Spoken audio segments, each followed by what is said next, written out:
ಎಲ್ರಿಗೂ ನಮಸ್ಕಾರ. ಇದೇ ಜುಲೈ 9ನೇ ತಾರೀಕು ಬುಧವಾರ ಇಡೀ ದೇಶಾದ್ಯಂತ ಒಂದು ಬಹಳ ಮಹತ್ತರವಾಗಿರ್ತಕ್ಕಂಥ ಅಖಿಲ ಭಾರತ ಸಾರ್ವತ್ರಿಕ ಮುಷ್ಕರಕ್ಕೆ ಕೇಂದ್ರ ಕಾರ್ಮಿಕ ಸಂಘಟನೆಗಳು ಜೆಸಿಟಿಯುವಿನ ನೇತೃತ್ವದಲ್ಲಿ ಕರೆಯನ್ನು ಕೊಟ್ಟಿದ್ದಾವೆ. ಮುಖ್ಯವಾಗಿ ಈ 9ನೇ ತಾರೀಕು ನಡೀತಾ ಇರ್ತಕ್ಕಂಥ ಈ ಮುಷ್ಕರದ ಹಿನ್ನೆಲೆ ಏನಪ್ಪಾ ಅಂತ ಹೇಳಿದ್ರೆ, ಕೇಂದ್ರ ಸರ್ಕಾರ ಭಾರತ ದೇಶದ ಕಾರ್ಮಿಕ ವರ್ಗವನ್ನ ಮತ್ತೊಮ್ಮೆ ಗುಲಾಮಗಿರಿಗೆ ತಳ್ಳಬೇಕು ಅಂತಕ್ಕಂಥ ಉದ್ದೇಶವನ್ನು ಇಟ್ಟುಕೊಂಡು ಕಾರ್ಮಿಕರ ಹಕ್ಕುಗಳನ್ನ ಮೊಟಕು ಮಾಡ್ತಕ್ಕಂಥ ದಣಿಗಳಿಗೆ ಮತ್ತು ಮಾಲೀಕರಿಗೆ, ಕಾರ್ಪೊರೇಟ್ ಕಂಪನಿಗಳಿಗೆ ಲಾಭ ಮಾಡೋದಕ್ಕೆ ಹೆಚ್ಚೆಚ್ಚು ಅವಕಾಶವನ್ನು ಮಾಡಿಕೊಡ್ತಕ್ಕಂಥ ಈಗಿರುವ ಕಾರ್ಮಿಕ ಕಾನೂನುಗಳನ್ನು ಬದಲಾಯಿಸಿ ಅವುಗಳನ್ನ ಕಾರ್ಮಿಕ ಕೋಡ್ಗಳನ್ನಾಗಿ ಅಥವಾ ಕಾರ್ಮಿಕ ಸಂಹಿತೆಗಳನ್ನಾಗಿ 4 ಸಂಹಿತೆಗಳನ್ನಾಗಿ ಮಾಡಿ ಇಡೀ ದೇಶಾದ್ಯಂತ ಕಾರ್ಮಿಕರ ಹಕ್ಕುಗಳನ್ನು ದಮನ ಮಾಡ್ತಕ್ಕಂಥ ಕೆಲಸಕ್ಕೆ ಕೈ ಹಾಕಿದೆ. ಇದನ್ನ ವಿರೋಧಿಸಿ ಕೇಂದ್ರ ಕಾರ್ಮಿಕ ಸಂಘಟನೆಗಳು ಅತ್ಯಂತ ದೊಡ್ಡ ಮಟ್ಟದ ಮುಷ್ಕರಕ್ಕೆ ಅವತ್ತು ಕರೆಯನ್ನು ಕೊಟ್ಟಿದ್ದಾವೆ. ಈ ಮುಷ್ಕರದ ಜೊತೆಗೆ ಅಖಿಲ ಭಾರತ ಮಟ್ಟದಲ್ಲಿ ಸಂಯುಕ್ತ ಕಿಸಾನ್ ಮೋರ್ಚಾ SKM ಈ ಮುಷ್ಕರವನ್ನು ಯಶಸ್ವಿಗೊಳಿಸಬೇಕು ಅಂತೇಳಿ ಈ ದೇಶದ ರೈತಾಪಿ ವರ್ಗಕ್ಕೆ ಕರೆಯನ್ನು ಕೊಟ್ಟಿದೆ.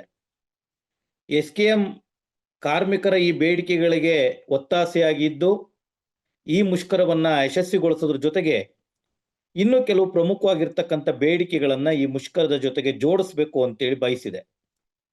ಅದರಲ್ಲಿ ಬಹಳ ಪ್ರಮುಖವಾಗಿ ನಮ್ಮೆಲ್ಲರಿಗೂ ಕೂಡ ಗೊತ್ತಿದೆ, ದೆಹಲಿಯಲ್ಲಿ ಸುಮಾರು 13 ತಿಂಗಳುಗಳ ಕಾಲ ಅತ್ಯಂತ ಧೀರೋದಾತ್ತವಾಗಿರ್ತಕ್ಕಂಥ ಹೋರಾಟವನ್ನು ನಡೆಸೋದಕ್ಕೆ ಈ ಸಂಯುಕ್ತ ಕಿಸಾನ್ ಮೋರ್ಚಾ ನಾಯಕತ್ವವನ್ನು ನೀಡಿತ್ತು. ಆ ಸಂದರ್ಭದಲ್ಲಿ 3 ಕೃಷಿ ಕಾಯ್ದೆಗಳನ್ನು ವಾಪಸ್ ತಗೊಂಡಂಥ ಕೇಂದ್ರ ಸರ್ಕಾರ ಇನ್ನೂ ಕೆಲವು ಬೇಡಿಕೆಗಳನ್ನು ಈಡೇರಿಸ್ತೀನಿ ಅಂತಕ್ಕಂಥ ಲಿಖಿತ ಭರವಸೆಯನ್ನು ಕೊಟ್ಟಿತ್ತು. ಅದರಲ್ಲಿ ಮುಖ್ಯವಾಗಿ ಈ ಹೋರಾಟದಲ್ಲಿ ಎತ್ತಿದ್ದಂಥ ಒಂದು ಪ್ರಮುಖ ಬೇಡಿಕೆ ಏನಪ್ಪಾ ಅಂತ ಹೇಳಿದ್ರೆ, ರೈತರು ನಿರಂತರವಾಗಿ ಆತ್ಮಹತ್ಯೆ ದಾರಿಯನ್ನು ತುಳಿತಾ ಇರೋದಕ್ಕೆ ಮುಖ್ಯವಾದಂಥ ಕಾರಣ ಅವರು ಬೆಳೆದಿರ್ತಕ್ಕಂಥ ಬೆಳೆಗೆ ನ್ಯಾಯಯುತವಾಗಿರ್ತಕ್ಕಂಥ ಬೆಲೆ ಸಿಗ್ತಾ ಇಲ್ಲ ಅನ್ನುವ ಉದ್ದೇಶದಿಂದ. ಈ ಹಿನ್ನೆಲೆಯಲ್ಲಿ ಕೃಷಿ ತಜ್ಞರಾದಂಥ ಡಾಕ್ಟರ್ MS ಸ್ವಾಮಿನಾಥನ್ ಅವರು ನೀಡಿದಂಥ ಶಿಫಾರಸು ಏನಿದೆ, ಯಾವುದೇ ಒಂದು ಕೃಷಿ ಉತ್ಪನ್ನ ಅದರ ಖರ್ಚು ವೆಚ್ಚವನ್ನು ಲೆಕ್ಕ ಹಾಕಿ ಆ ಖರ್ಚು ವೆಚ್ಚದ ಜೊತೆಗೆ 50% ಲಾಭಾಂಶವನ್ನು ಸೇರ್ಪಡೆಗೊಳಿಸಿ ಅದಕ್ಕೆ ಬೆಲೆಯನ್ನು ನಿಗದಿ ಮಾಡಿದ್ರೆ, ಆ ಸೂತ್ರದ ಆಧಾರದ ಮೇಲೆ ಅಂದರೆ C2 + 50% ಅನ್ನುವ ಸೂತ್ರದ ಆಧಾರದ ಮೇಲೆ ನೀವು ಬೆಲೆಯನ್ನು ನಿಗದಿ ಮಾಡಿದ್ರೆ ಆವಾಗ ರೈತರು ಯಾವುದೇ ನಷ್ಟವನ್ನು ಅನುಭವಿಸಲ್ಲ. ಅವರು ಬೆಳೀತಾ ಇರ್ತಕ್ಕಂಥ ಬೆಳೆಗಳಿಗೆ ಸಾಲ ಮಾಡ್ಕೊಳ್ತಕ್ಕಂಥ ಒಂದು ಪರಿಸ್ಥಿತಿ ನಿರ್ಮಾಣ ಆಗಲ್ಲ ಅಂತೇಳಿ MS ಸ್ವಾಮಿನಾಥನ್ ಶಿಫಾರಸು ಕೊಟ್ಟಿದ್ರು. ಈ ಸಂಯುಕ್ತ ಕಿಸಾನ್ ಮೋರ್ಚಾ ಈ MS ಸ್ವಾಮಿನಾಥನ್ ಅವರ ಶಿಫಾರಸ್ಸಿನ ಆಧಾರದ ಮೇಲೆ ಪ್ರತಿಯೊಬ್ಬ ರೈತ ಬೆಳೆದಿರ್ತಕ್ಕಂಥ ಬೆಳೆಗೆ ನ್ಯಾಯಯುತವಾಗಿರ್ತಕ್ಕಂಥ ಬೆಲೆ ಸಿಗೋದಿಕ್ಕೆ ಈ ಶಿಫಾರಸನ್ನ MSPಯ ರೂಪದಲ್ಲಿ, ಮಿನಿಮಮ್ ಸಪೋರ್ಟ್ ಪ್ರೈಸ್ನ ರೂಪದಲ್ಲಿ ನೀವು ಕಾನೂನನ್ನಾಗಿ ಮಾಡೋದಕ್ಕೆ ಸಾಧ್ಯ ಆಗಬೇಕು ಅಂತಕ್ಕಂಥ ಒಂದು ಬೇಡಿಕೆಯನ್ನು ಇಟ್ಟಿದ್ದು. ಅವತ್ತು ಲಿಖಿತವಾಗಿ ಕೇಂದ್ರ ಸರ್ಕಾರ ಈ ಚಳುವಳಿಗಾರರಿಗೆ ಕೊಟ್ಟಂತ ಭರವಸೆ ಏನಂದ್ರೆ, ನಾನು ಈ MSPಯನ್ನ ಕಾನೂನಾತ್ಮಕ ಶಾಸನವನ್ನಾಗಿ ಮಾಡ್ತೀನಿ ಅಂತ. ಆದರೆ ಇದುವರೆಗೂ ಅದ್ರ ಬಗ್ಗೆ ಯಾವ ಚಕಾರವನ್ನು ಕೂಡ ಮಾತಾಡೋದಕ್ಕೆ ಕೇಂದ್ರ ಸರ್ಕಾರ ತಯಾರಿಲ್ಲ. ಇನ್ನು ಎರಡನೇದು ಬಹಳ ಪ್ರಮುಖವಾದಂಥ ಅಂಶ, ಇಡೀ ರೈತ ಸಮುದಾಯವನ್ನ ಮತ್ತು ಇಡೀ ದೇಶವನ್ನ ಒಂದು ರೀತಿ ಕತ್ತಲೆಯಲ್ಲಿ ನಿಲ್ಲಿಸುವಂತ ರೀತಿಯಲ್ಲಿ ಕೇಂದ್ರ ಸರ್ಕಾರ ವಿದ್ಯುತ್ ಖಾಸಗೀಕರಣ ಮಸೂದೆಯನ್ನು ತರೋದಕ್ಕೆ ಹೊರಟಿದೆ.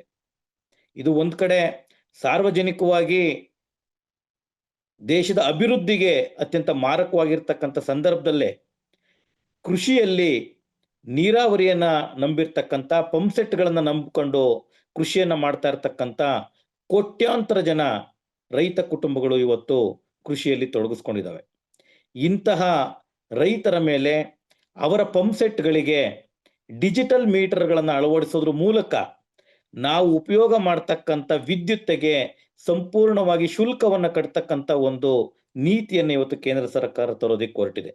ಇದು ರೈತ ಸಮುದಾಯದ ಮೇಲೆ ಅತ್ಯಂತ ದೊಡ್ಡ ರೀತಿಯ ಒಂದು ಕರಾಳವಾಗಿರ್ತಕ್ಕಂಥ ಶಾಸನವಾಗಿ ಪರಿಣಮಿಸ್ತಾ ಇದೆ. ಈ ವಿದ್ಯುತ್ ಖಾಸಗೀಕರಣ ಮಸೂದೆಯನ್ನ ಸಂಪೂರ್ಣವಾಗಿ ವಾಪಸ್ ಪಡೆಯೋದಕ್ಕೆ ಸಾಧ್ಯ ಆಗಬೇಕು ಅಂತಕ್ಕಂಥ ಬೇಡಿಕೆಯನ್ನು ಕೂಡ ಈ ಸಂಯುಕ್ತ ಕಿಸಾನ್ ಮೋರ್ಚಾ ಈ 9ನೇ ತಾರೀಕು ನಡೀತಾ ಇರತಕ್ಕಂಥ ಅಖಿಲ ಭಾರತ ಸಾರ್ವತ್ರಿಕ ಮುಷ್ಕರದ ಜೊತೆಗೆ ಜೋಡಿಸೋದಿಕ್ಕೆ ಅದು ಬಯಸಿದೆ. ಜೊತೆಗೆ ಇವತ್ತು ನಮ್ಗೆಲ್ರೂ ಕೂಡ ಗೊತ್ತಿದೆ, ಇನ್ನೊಂದು ಬಹಳ ಪ್ರಮುಖವಾಗಿರ್ತಕ್ಕಂಥ ಕೃಷಿ ಕ್ಷೇತ್ರದ ಬೆಳವಣಿಗೆ ಏನಪ್ಪಾ ಅಂತ ಹೇಳಿದ್ರೆ, ಇಡೀ ದೇಶದ ರೈತರ ಕೈಯಲ್ಲಿದ್ದಂಥ ಕೃಷಿಯನ್ನ ಕಾರ್ಪೊರೇಟ್ ಕಂಪನಿಗಳ ಕೈಗೆ ವರ್ಗಾಯಿಸಬೇಕು ಅಂತೇಳಿ ಕಾರ್ಪೊರೇಟ್ ಕೃಷಿಯನ್ನ ತರೋದಕ್ಕೆ, ಅದನ್ನ ಇಂಟ್ರೊಡ್ಯೂಸ್ ಮಾಡೋದಕ್ಕೆ ಕೇಂದ್ರ ಸರ್ಕಾರ ಮುಂದಾಗಿದೆ. ನರೇಂದ್ರ ಮೋದಿಯವರು ಯಾವಾಗಲೂ ಸ್ವದೇಶದ ಬಗ್ಗೆ ಮಾತಾಡ್ತಾರೆ, ದೇಶ ಪ್ರೇಮದ ಬಗ್ಗೆ ಮಾತಾಡ್ತಾರೆ. ಆದ್ರೆ ಈ ದೇಶದಲ್ಲಿರ್ತಕ್ಕಂಥ ಭಾರತೀಯರ ಕೈಯಲ್ಲಿದ್ದಂಥ ಕೃಷಿಯನ್ನ, ಸಣ್ಣ ಪುಟ್ಟ ರೈತಾಪಿ ಕೈಯಲ್ಲಿದ್ದಂಥ ಕೃಷಿಯನ್ನ ಸಂಪೂರ್ಣವಾಗಿ ಕಿತ್ತು ಕಾರ್ಪೊರೇಟ್ ಕಂಪನಿಗಳಿಗೆ ವಹಿಸುವಂತ ಕೆಲಸವನ್ನು ನಡೆಸಿದ್ದಾರೆ.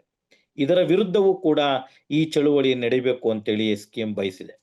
ಅಂತಿಮವಾಗಿ ಇವತ್ತು ಇಡೀ ದೇಶಾದ್ಯಂತ ಅಭಿವೃದ್ಧಿ ಹೆಸರಿನಲ್ಲಿ, ಬೇರೆ ಬೇರೆ ಯೋಜನೆಗಳ ಹೆಸರಿನಲ್ಲಿ ಅತ್ಯಂತ ಫಲವತ್ತಾಗಿದ್ದಂತ 2-3 ಬೆಳೆಗಳನ್ನ ಬೆಳೀತಾ ಇರತಕ್ಕಂಥ ಕೃಷಿ ಭೂಮಿಯನ್ನ ಬಲವಂತವಾಗಿ ಭೂಸ್ವಾಧೀನ ಮಾಡ್ಕೊಳ್ತಕ್ಕಂಥ ಒಂದು ಪ್ರಕ್ರಿಯೆಯನ್ನು ಕೂಡ ಇವತ್ತು ನಡೀತಾ ಇದೆ.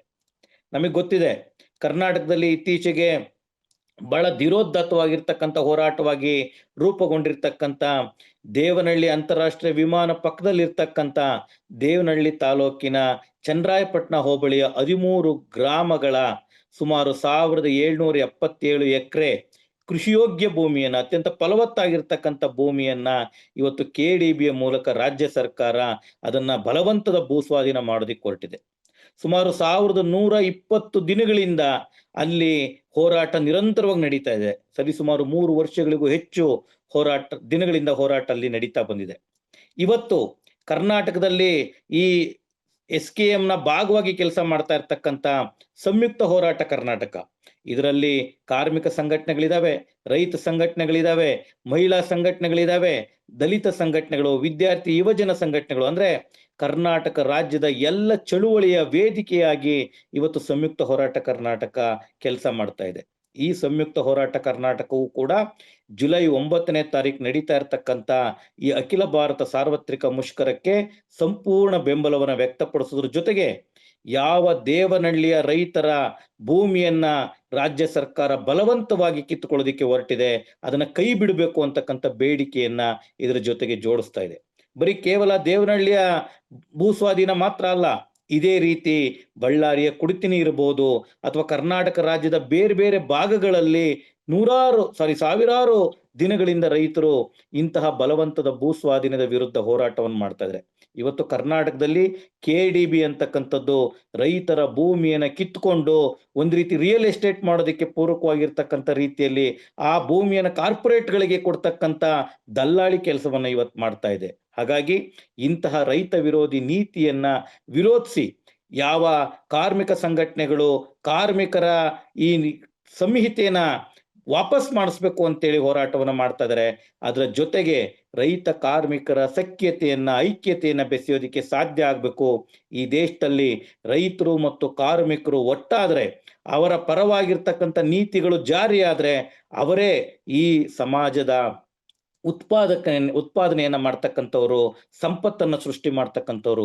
ಈ ಎಲ್ಲ ಹಿನ್ನೆಲೆಯಲ್ಲಿ ಈ ಜುಲೈ 9ನೇ ತಾರೀಕು ನಡೀತಾ ಇರ್ತಕ್ಕಂಥ ಈ ಹೋರಾಟಕ್ಕೆ ಅತ್ಯಂತ ಮಹತ್ವವಾಗಿರ್ತಕ್ಕಂಥ ಹೋರಾಟ ಇದೆ. ಕರ್ನಾಟಕದಲ್ಲಿ ಸಂಯುಕ್ತ ಹೋರಾಟ ಕರ್ನಾಟಕ ಮತ್ತು ಇತರ ಎಲ್ಲ ಸಂಘಟನೆಗಳು ಮತ್ತು JCTU ಸೇರಿ ಗ್ರಾಮೀಣ ಪ್ರದೇಶಗಳಲ್ಲಿ ಎಲ್ಲ ಬೇಡಿಕೆಗಳ ಆಧಾರದ ಮೇಲೆ ರಸ್ತೆ ತಡೆಗಳನ್ನ ಮಾಡೋದಕ್ಕೆ ಸಾಧ್ಯ ಆಗ್ಬೇಕು, ಬಂಧನಕ್ಕೆ ಒಳಗಾಗಕ್ಕೆ ಸಾಧ್ಯ ಆಗ್ಬೇಕು ಅಂತಕ್ಕಂಥ ಕರೆಯನ್ನ ಈ ಎಲ್ಲ ಸಂಘಟನೆಗಳು ಕೊಟ್ಟಿದ್ದಾವೆ. ಈ ಹಿನ್ನೆಲೆಯಲ್ಲಿ ಈ ಹೋರಾಟವನ್ನ ನಾವು ನೋಡೋದಕ್ಕೆ ಸಾಧ್ಯ ಆಗ್ಬೇಕು. ಕೇಂದ್ರ ಮತ್ತು ರಾಜ್ಯ ಸರ್ಕಾರಗಳು ರೈತ ಮತ್ತು ಕಾರ್ಮಿಕ ವಿರೋಧಿ ನೀತಿಗಳನ್ನ ವಾಪಸ್ ತಗೊಂಡು ರೈತ ಮತ್ತು ಕಾರ್ಮಿಕರ ಪರವಾಗಿರ್ತಕ್ಕಂಥ ನೀತಿಗಳನ್ನ ಜಾರಿ ಮಾಡೋದ್ರ ಮೂಲಕ ಈ ಸಮಾಜವನ್ನ ಒಂದು ಸ್ವಾಸ್ಥ್ಯ ಸಮಾಜವನ್ನಾಗಿ ನಿರ್ಮಾಣ ಮಾಡೋದಕ್ಕೆ ಸಾಧ್ಯ ಆಗ್ಬೇಕು ಅಂತ ಹೇಳ್ತಾ ನಮಸ್ಕಾರ.